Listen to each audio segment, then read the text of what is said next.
आपणा सर्वांचं आपल्या कंटेनर्स या युट्यूब चॅनलवरती सहर्ष स्वागत. शिकताय ना, शिकायलाच पाहिजे. आज आपण या व्हिडिओमध्ये इंजिनिअरिंग मेकॅनिक्स या सब्जेक्टमध्ये अनालिसिस ऑफ फोर्सेस यातील numerical base on non concurrent force system यातील न्यूमेरिकल नंबर 2 पाहणार आहोत. Calculate resultant direction and it position with respect to 400 newton force for given force system as shown in figure. म्हणजे जे काय आपल्याला diagram दिलेला आहे यातील जो काय 400 न्यूटन फोर्स दिलेला आहे ह्याच्या अकॉर्डिंग काय करायचं, आपल्याला रिझल्टंट आर फाइंड आउट करायचा आहे. आणि तो रिझल्टंट आर किती डिस्टन्स वरती आहे ते डिस्टन्स म्हणजेच एक्स आपल्याला फाइंड आउट करायला सांगितलेलं आहे. तर हे न्यूमेरिकल आपण अॅनालिटिकल आणि ग्राफिकल या दोन्ही मेथडने सॉल्व्ह करण्याचा प्रयत्न करणार आहोत, जेणेकरून दोन्ही कन्सेप्ट आपल्या क्लिअर होऊन जातील. तर आता यामध्ये सर्व कशा आहेत, वर्टिकल फोर्स आहेत, हॉरिझॉन्टल कोणताही फोर्स नाही. मग रिझल्टंट आर आपण कसा फाइंड आउट करतो, अंडर रूट मध्ये summation F x square plus summation F Y square अशा प्रकारे काय करतो, रिझल्टंट आर फाइंड आउट करतो. त्यात कशा असतात, वर्टिकल सुद्धा असतात, हॉरिझॉन्टल सुद्धा असतात.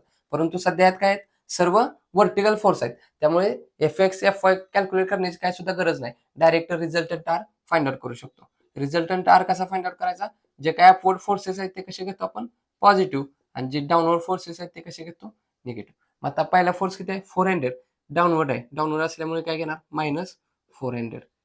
नेक्स्ट बघा 600 कसा आहे, डाऊनवर्ड, डाऊनवर्ड मायनस 600. नेक्स्ट बघा 200 कसा आहे, तो डाऊनवर्ड, डाऊनवर्ड म्हणजेच मायनस. नेक्स्ट बघा 800 अपवर्ड, अपवर्ड म्हणजेच पॉझिटिव्ह, प्लस 800. डायरेक्ट रिझल्टंट आरची व्हॅल्यू आपण इथं फाइंड आउट करू शकतो. Minus 400 minus 600 minus 200 plus 800. किती आन्सर आलं, मायनस 400. सर्व व्हॅल्यू कशा आहेत, न्यूटन मध्ये आहेत. येणारा आन्सर कसा असणार आहे, न्यूटन मध्ये असणार आहे. हा कसा आला, मायनस, मायनस म्हणजेच काय, डाऊनवर्ड. म्हणजेच आपण याला असं लिहू शकतो, रिझल्टंट आर 400 न्यूटन डाऊनवर्ड. म्हणजे रिझल्टंट आरची डायरेक्शन कशी असणार आहे, डाऊनवर्ड. आपल्याला जी काही डिस्टन्स एक्स फाइंड आउट करायला सांगितलंय, कुठून सांगितलंय, 400 न्यूटन, म्हणजे इथून सांगितलंय. म्हणजेच मोमेंट ऍट पॉईंट काय करायची, 400 न्यूटन. याला आपण काय म्हणूया, पॉईंट ए म्हणूया. म्हणजेच moment at point A calculate करूया. Moment at point A, summation of moment at point A करूया. मोमेंट म्हणजेच काय असतं, फोर्स इंटू परपेंडिक्युलर डिस्टन्स. ज्या पॉईंटला मोमेंट घेतो त्या पॉईंट मधून जर एखादा फोर्स जात असेल तर त्याची मोमेंट किती असते, 0 असते. कारण परपेंडिक्युलर डिस्टन्स किती असणार आहे, 0च. याच पॉईंट मधून जातो, म्हणजे डिस्टन्स किती असणार, 0. नेक्स्ट बघा 600 Newton force into perpendicular distance. याला जर काय ए पर्यंत यायचं असेल तर किती डिस्टन्स ट्रॅव्हल करावं लागेल, 2 मीटर. ते झालं डिस्टन्स. नेक्स्ट बघा, हा फोर्स कोणत्या डायरेक्शन मध्ये येतो, घड्याळाच्या दिशेने, म्हणजे क्लॉकवाईज. आपण क्लॉकवाईज कसे घेतो, पॉझिटिव्ह. अँटी क्लॉकवाईज कसे घेतो, निगेटिव्ह. हा घड्याळाच्या दिशेने येतो क्लॉकवाईज, म्हणून कसं घेणार, पॉझिटिव्ह. नेक्स्ट फोर्स बघा 200 न्यूटन. जर का याला ए पर्यंत यायचं असेल तर किती परपेंडिक्युलर डिस्टन्स ट्रॅव्हल करावं लागेल, तर टोटल 6 मीटर डिस्टन्स ट्रॅव्हल करावं लागेल. हा कसा येणार आहे, घड्याळाच्या दिशेने, म्हणजेच क्लॉकवाईज. क्लॉकवाईज कसे घेतो, पॉझिटिव्ह. नेक्स्ट फोर्स बघा 800 Newton. Force into perpendicular distance, हा फोर्स याचं परपेंडिक्युलर डिस्टन्स. जर का 800 ला ए पर्यंत यायचं असेल तर किती डिस्टन्स ट्रॅव्हल करावं लागेल, तर 9 मीटर. म्हणजेच फोर्स इंटू परपेंडिक्युलर डिस्टन्स आणि मोमेंट कसा येणार, हा या डायरेक्शनला येणार. ह्या डायरेक्शन म्हणजे घड्याळाच्या विरुद्ध दिशेने, म्हणजेच अँटी क्लॉकवाईज. अँटी क्लॉकवाईज कसे घेतो, मायनस. म्हणजे summation moment at point A calculate करूया. ब्रॅकेटमध्ये 600 into 2 bracket complete, plus next ब्रॅकेटमध्ये 200 इंटू 6 मायनस नेक्स्ट ब्रॅकेटमध्ये 800 इंटू 9. किती आन्सर आला आपलं, मायनस 4800. युनिट काय असणार, फोर्स कसे आहेत, न्यूटन मध्ये, आणि जे काही डिस्टन्स दिलेलं आहे ते मीटर मध्ये. म्हणजेच न्यूटन मीटर काय असणार आहे, मोमेंट. निगेटिव्ह आली म्हणजेच आपण याला काय लिहू शकतो, summation moment at point A is equal to 4800 newton metre, minus म्हणजेच काय, अँटी क्लॉकवाईज.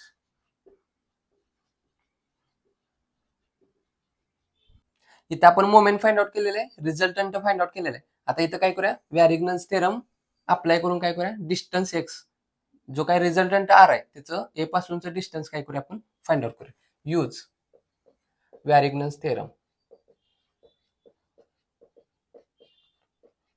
व्हॅरिग्नन्स थेरम काय सांगतं, summation of moment at point A is equal, म्हणजेच ऍट पॉईंट ए ला सर्व फोर्सेसची मोमेंट ही केवढी असती, तर रिझल्टंटच्या मोमेंट एवढी असते. मग रिझल्टंटची मोमेंट कशी असणार, resultant R into perpendicular distance X. मग मोमेंट ऍट पॉईंट ए हे समेशन सर्वांची केलेली किती आली, 4800 is equal to resultant R किती आहे, फाइंड आउट केलेला आहे 400 इंटू एक्स. आपल्याला व्हॅल्यू फाइंड आउट करायची. हा इकडे काय इंटू आहे, इकडे पाठवल्यानंतर काय होणार, डिवाइड. म्हणजे X is equals to 4800 divided by 400. Calculate करूया डिस्टन्स एक्स. 4800 divided by 400. किती आन्सर आला आपलं? 12. युनिट काय असणार आहे? सर्व डिस्टन्स इथं मीटरमध्ये आहेत, त्यामुळे येणारं युनिट कसं असणार आहे? मीटर. म्हणजेच काय होणार बघा, जो काय आपला रिझल्टंट आर आहे कोणत्या डायरेक्शनला आहे? डाऊनवर्ड डायरेक्शनला. कुठे ऍक्ट होणार? जो काय आपला पॉईंट ए आहे, या ए पॉईंट पासून 12 मीटर वरती काय होणार? या साईडला किंवा ह्या साईडला ऍक्ट होणार. परंतु रिझल्टंटची जर का आपण मुवमेंट घेतली तर ती कशी आली पाहिजे? Anti clockwise. मग बघा आता हा रिझल्टंट आर जर का ह्या पॉईंट पासून या साईडला आपण 12 मीटर वरती जर का लोकेट केला तर कसं होणार बघा? डाऊनवर्ड आहे, म्हणजे ह्या डायरेक्शनला. हा कसा येणार? असं येणार. असा म्हणजे क्लॉकवाईज. आपली मुवमेंट त्यांनी काय सांगितलं? Anti clockwise. म्हणजे या डायरेक्शनला न घेता काय करायला लागेल? ह्या डायरेक्शनला आपल्याला रिझल्टंट आर घ्यावं लागेल. रिझल्टंट आर कसा आहे? डाऊनवर्ड. ए पासून डिस्टन्स किती? 12 मीटर. इथून 12 मीटर वरती. आणि मोमेंट कसे आहे? Anti clockwise. जर का हा असा ऍक्ट केला तर घड्याळाच्या विरुद्ध डायरेक्शनने जातो, म्हणजेच अँटी क्लॉकवाईज. म्हणजे आपल्याला जो काय एक्स डिस्टन्स घ्यायचा आहे तो काय करावा लागेल? ह्या साईडला घ्यावं लागेल. आणि रिझल्टंट आर इकडे आपल्याला काय करावं लागेल? लोकेट करावं लागेल. हा डिस्टन्स म्हणजे किती असणार आहे? 12 मीटर. म्हणजे ए पॉईंट पासून जर का इकडे आपण रिझल्टंट आर लोकेट केला, कसा आहे तो? डाऊनवर्ड डायरेक्शनला. आणि मोमेंट कशी आली पाहिजे? Anti clockwise. म्हणजेच हा असा घड्याळाच्या विरुद्ध दिशेने झाला. जर का हाच फोर्स आपण इकडे जर का प्लॉट केला ह्या डायरेक्शनला, तर तो कसा येणार? ह्या डायरेक्शन म्हणजे घड्याळाच्या डायरेक्शन. घड्याळाच्या डायरेक्शन म्हणजे क्लॉकवाईज. क्लॉकवाईज म्हणजे पॉझिटिव्ह आन्सर आलं पाहिजे होतं, परंतु आपलं आलंय निगेटिव्ह. अँटी क्लॉकवाईज आपल्याला दाखवायचं, म्हणून या पॉईंटच्या ह्या डायरेक्शनला लोकेट करायचं. यापूर्वीचा न्यूमरिकल काय होतं?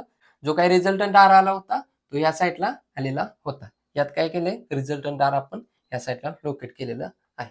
तर यापूर्वीचा जो व्हिडिओ आहे त्याची डिस्क्रिप्शन मध्ये लिंक ठेवतो, तिथून तो व्हिडिओ पाहू शकता. तर न्यूमरिकल मध्ये विचारल्याप्रमाणे रिझल्टंट आर आणि तो रिझल्टंट आर 400 न्यूटन पासून किती डिस्टन्स वरती ऍक्ट होतो हे आपण इथं अॅनालिटिकल मेथडने फाइंड आउट केलेलं आहे. सेम आन्सर ग्राफ पेपरवरती ग्राफिकल मेथडने ड्रॉ करूया आणि एक्सचा आन्सर आणि जो काही रिझल्टंट आर याचा आन्सर दोन्ही सेम येते का चेक करूया. तर ग्राफिकल मेथडने सॉल्व्ह करताना सर्वात पहिली स्टेप काय करतो? जे काही गिवन डायग्राम आहे ते ॲक्युरेट स्केलने काय करतो? आपण ड्रॉ करत असतो. मग इथं आपण स्केल किती घेणार? Scale 1 centimetre is equal to, इथून ते डिस्टन्स किती दिलं आपल्याला? 2 मीटर. मग काय करूया? थोडं स्मॉल मेजरमेंट घेऊया. मग स्मॉल कसं घेणार? 1 centimetre is equal to 2 metre घेऊया. 1 centimetre is equal to 2 metre. म्हणजेच इथून जर का आपण 1 सेंटीमीटर मेजर केलं तर हे डिस्टन्स किती असणार आहे? 2 मीटर एवढं डिस्टन्स असणार आहे. नेक्स्ट डिस्टन्स किती आहे? इथून ते या पॉईंट पर्यंत डिस्टन्स आपल्याला 6 मीटर दिले. मग 6 डिवाइड बाय 2 करायचं, म्हणजेच किती? इथून 3 सेंटीमीटर वरती डिस्टन्स येणार. इथून 1 2 3 सेंटीमीटर वरती हा फोर्स 200 न्यूटन ऍक्ट होणार. नेक्स्ट बघा, हा फोर्सचा डिस्टन्स किती दिलंय? 9 मीटर. या पॉईंट पासून इथपर्यंत 9 मीटर दिले. मग 9 डिवाइड बाय 2 करायचं, म्हणजे 4.5. 1 2 3 4 आणि ही 0.5. 4.5 वरती 800 न्यूटन आपल्या ऍक्ट होणार. अशा प्रकारे काय करतो आपण? जी डायग्राम ड्रॉ करतो याला आपण काय म्हणायचं? Space diagram. Space diagram draw केल्यानंतर काय करतो? याला बोन नोटेशन देतो, म्हणजे कॅपिटल लेटरने डिनोट करतो प्रत्येक फोर्सला. याच्या लेफ्ट साईडला ए, राईट साईडला बी. याच्या लेफ्टला बी, नेक्स्ट सी. याच्या पुढचं काय असणार आहे? डी. डीच्या पुढं ई लिहू शकतो किंवा ए डॅश सुद्धा लिहू शकतो. तुम्हाला जी आवडेल ती इथं तुम्ही नोट डाऊन करू शकता. मग बोन नोटेशन दिल्यानंतर काय करायचं? या बोन नोटेशनच्या आधारे काय करायची? वेक्टर डायग्राम ड्रॉ करायची. मग वेक्टर डायग्राम ड्रॉ करण्यासाठी आपल्याला काय लागते? स्केल लागते. स्केल घेऊया. 1 सेंटीमीटर इज इक्वल टू, आता काय करूया? 400 Newton, 600 Newton, 200 Newton, 800 Newton forces आहेत. म्हणजे सर्वात मोठा फोर्स कोणता? 800 न्यूटन. तो आपल्या इथं व्यवस्थित बसला पाहिजे. मग काय करूया? 1 centimetre is equal to 200 newton घेऊया. 200 न्यूटन म्हणजेच हा जो काही 200 न्यूटन आहे तो जर का आपण 1 सेंटीमीटर एवढा मेजर केला तर काय होणार? तो 200 न्यूटन होणार. म्हणजे इथं फोर्स नोट डाऊन करूया. पहिला किती आहे? 400 न्यूटन. दुसरा किती आहे? 600 न्यूटन. Next 200 Newton. त्याच्या पुढचा 800 न्यूटन. या सर्व व्हॅल्यूला जी आपण स्केल घेतली त्याने डिवाइड करायचं. 400 डिवाइड बाय 200 किती येणार? 2 सेंटीमीटर. 600 डिवाइड बाय 200 किती येणार? 3 centimetre. 200 divide by 200 1 centimetre.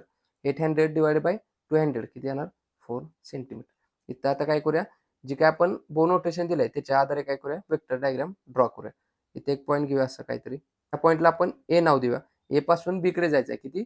400 Newton downward. म्हणजे इथून 400 न्यूटन डाऊनवर्ड जायचं. 400 न्यूटन म्हणजे किती? 2 सेंटीमीटर. म्हणजे इथून 1 2 सेंटीमीटर वरती आपला बी पॉईंट येणार. नेक्स्ट बघा, बी टू सी जायचं आहे 600 न्यूटन खाली डाऊनवर्ड डायरेक्शन, म्हणजे इथून 600 न्यूटन म्हणजेच 3 सेंटीमीटर, म्हणजेच 1 2 3 सेंटीमीटर खालच्या साईडला यायचं. A B next C. C to D बघा 200 न्यूटन डाऊनवर्ड, इथून सुद्धा 200 न्यूटन खाली जायचं आहे. 200 न्यूटन म्हणजेच 1 सेंटीमीटर, इथून 1 सेंटीमीटर खाली यायचं. नेक्स्ट कोणतं असणार आहे? डी. नेक्स्ट बघा डी टू ए डॅश किंवा नेक्स्ट पॉईंट घेऊ शकता ए, तुमची मर्जी. इथं आपण ए डॅश घेतलेला आहे. मग डी कडून आपल्याकडे ए डॅश जायचं आहे. किती आहे तो? 800 न्यूटन. 800 न्यूटन म्हणजे किती? 4 सेंटीमीटर. म्हणजे इथून 4 सेंटीमीटर वरती जायचं.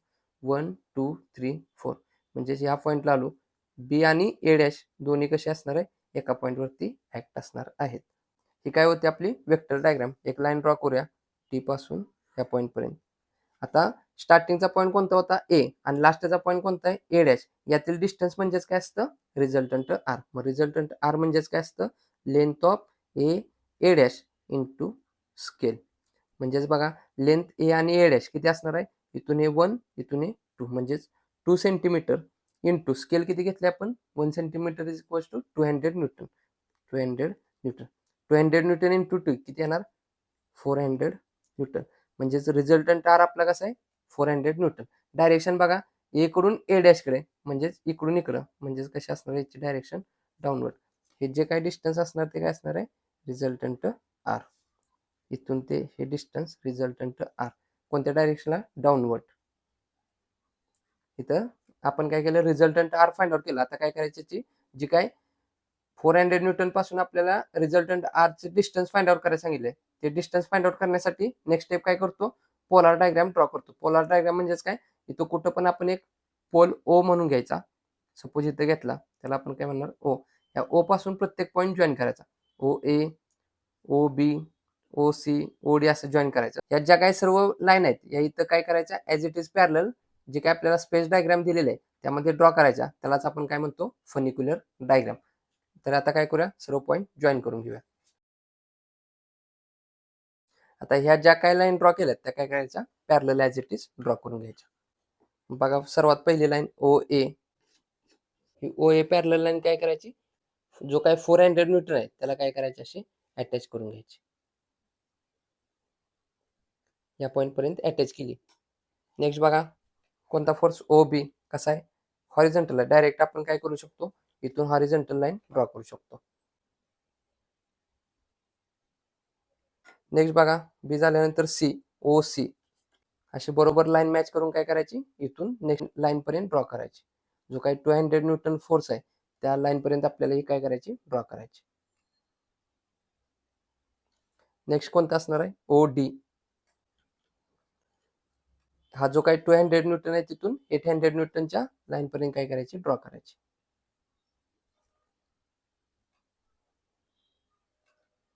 नेक्स्ट लास्ट कोणता असणार आहे? ओ ए डॅश. कसा आहे तो? हॉरिझॉन्टल. इथून काय करायचं? हॉरिझॉन्टल लाईन ड्रॉ करायची. आता बघा याला नाव देऊया ओ ए. ही जी असणार आहे ती ओ ए. नेक्स्ट कोणती? O B.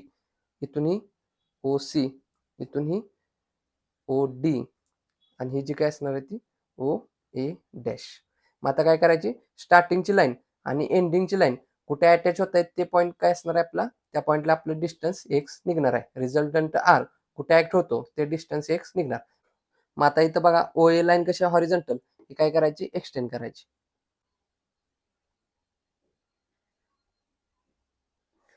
आणि जी आपली ओ ही लाईन आहे ही सुद्धा काय करायची? एक्सटेंड करायची. तर ओ ए डॅश आणि ओ ए ह्या दोन लाईन कुठे मॅच झाल्या? ह्या पॉईंटला मॅच झाल्या. म्हणजेच आपला रिझल्टंट आर आहे तो ह्या पॉईंट मधून काय होणार आहे? आपला पास होणार आहे. आणि हे जो काय आपल्याला फोर्स 400 न्यूटन दिलाय या 400 न्यूटन पासून ते हे डिस्टन्स म्हणजेच आपलं डिस्टन्स एक्स असणार. आणि इथं काय होणार आहे? रिझल्टंट आर ऍक्ट होणार आहे. प्लॉट करूया.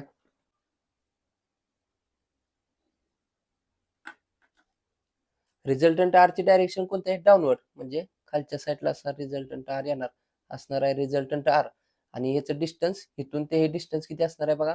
इथून हा 1 सेंटीमीटर 2 3 4 5 5.5 6 7 8 9. म्हणजेच एक्स किती येणार आहे इथं? 5.9 इंटू स्केल किती घेतले आपण? 2 मीटर. म्हणजेच 5.9 इंटू 2 मीटर. कॅल्क्युलेट करूया. 5.9 इंटू 2 म्हणजेच किती आलं आन्सर आपलं 11.8 मीटर. हे काय झालं डिस्टन्स एक्स आणि रिझल्टंट आर किती काढलेलं आहे 400 न्यूटन. आणि इथं जी काय मोमेंट येणार ती कशी असणार आहे पॉझिटिव्ह का निगेटिव्ह ह्या डायरेक्शनने ह्या 400 कडे जाणार म्हणजेच घड्याळाच्या विरुद्ध डायरेक्शन म्हणजेच अँटी क्लॉकवाईज म्हणजेच मोमेंट आपली कशी असणार आहे निगेटिव्ह अँटी क्लॉकवाईज मोमेंट येणार आहे. तर ग्राफिकल मेथडने रिझल्टंट आरची व्हॅल्यू सेम आलेली आहे. त्याचप्रमाणे डिस्टन्स एक्स आपलं किती आले 11.8 म्हणजे अप्रॉक्सिमेटली 12च्या आसपास आलेलं आहे. म्हणजे दोन्ही मेथडने आपलं आन्सर कसं आलेलं आहे सेम आन्सर आलेलं आहे. हा व्हिडिओ आवडला असेल तर नक्की या व्हिडिओला लाईक करा. या गोष्टी जास्तीत जास्त आपल्या मित्रांपर्यंत शेअर करत चला जेणेकरून आपल्यासोबत आपल्या मित्रांचाही चांगला फायदा. अजून आपल्या कट्टा इनर्स या युट्यूब चॅनल जर सबस्क्राईब केले नसेल तर सबस्क्राईब करून समोरील बेल आयकॉन दाबा जेणेकरून असेच नवनवीन व्हिडिओ तुम्हाला सर्वात अगोदर पाहतील. तर पुन्हा भेटू यातीलच डिफरंट न्यूमरिकल घेऊन. तोपर्यंत आपल्यासोबत आपल्यांची काळजी घ्या. धन्यवाद.